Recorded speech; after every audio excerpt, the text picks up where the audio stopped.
Governor Luis Munoz Marin of Puerto Rico arrives in Washington with his wife, flying to the capital to express indignation and regret over the shooting of 5 congressmen by Puerto Rican nationalists. Upon leaving the airport, Governor Munoz Marin pays a visit to the White House, where he tells President Eisenhower that Puerto Rico will intensify legal measures against the nationalists. He calls them a lunatic group, unrepresentative of Puerto Ricans. Representatives of 20 American republics meet as the 10th Inter-American Conference opens in Caracas, Venezuela. The sessions are being held in the Great Assembly Hall of University City. Here, under the massed flags of their countries, delegates strive for hemispheric unity. Oriano Otanes, Venezuela's foreign minister, is conference president.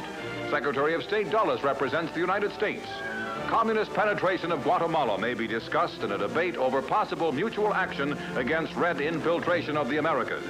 But Chile opposes foreign intervention in any nation's internal affairs as the crucial conference gets underway.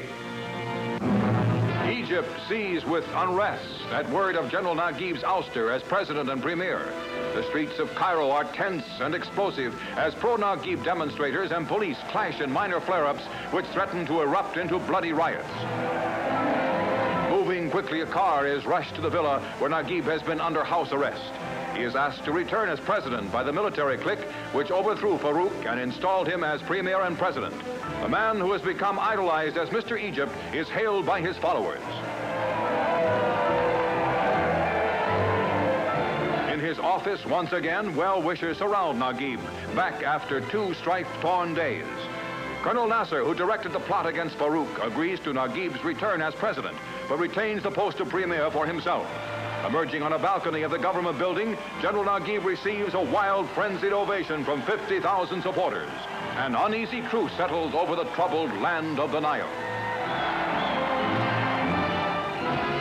The city of Sao Paulo, Brazil, plays host to the International Film Festival with movies from many lands among the entries and many movie stars among the thousands attending.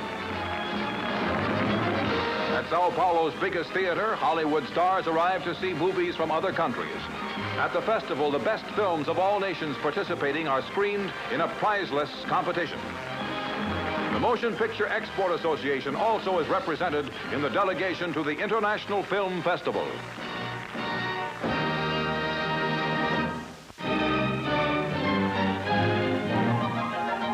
The village church at Berken's Hot Holland has the biggest wedding in its history, with the de Kort girls, 6 of them, all marrying the Bertens boys, 6 of them. It started when Jo de Kort began going with Piet Bertens. Then Jo's sister Anne dated Piet's brother Ott. Jo and Anne's sister Annie met Piet and Ott's brother Gerard, and Jo and Anne and Annie's sister Riek met...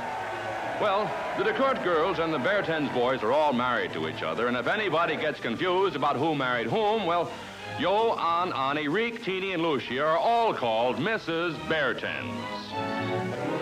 In Texas, where things are always big or different, only 2 people are getting married. Bob Smith and Mary Beth Sanger, underwater swimmers. Not a big wedding, but different. The 2 met underwater while performers at the San Marcos Aquarina, and the management is going to see to it that they're married there. Afterwards, they can come up. Bob says, "I do." While fishes watch the ceremony, his bride says, "For better, for worse, to sink or to swim." And a publicity stunt ends happily underwater.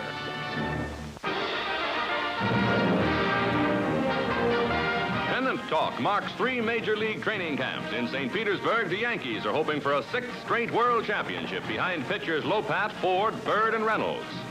Sluggers like Hank Bauer, 304, Yogi Berra, 27 homers, and Gene Woodling, 306, should make the pennant trail smoother for crafty Casey Stengel, Yankee mastermind.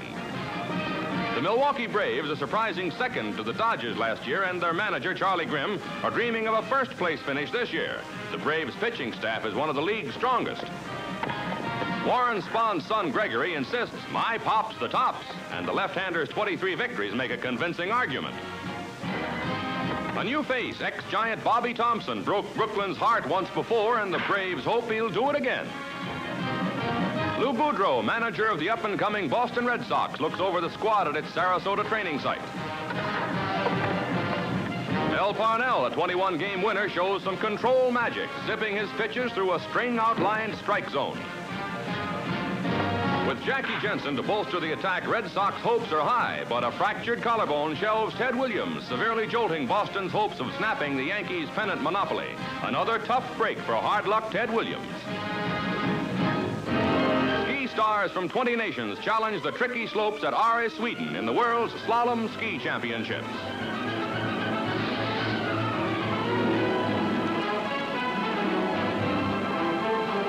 Christian Pravada, Austria's top alpine ace, tumbles but scrambles up and streaks on. America's Brooks Dodge is a surprising 8th. Wallace Werner, another U.S. entry, finishes 16th.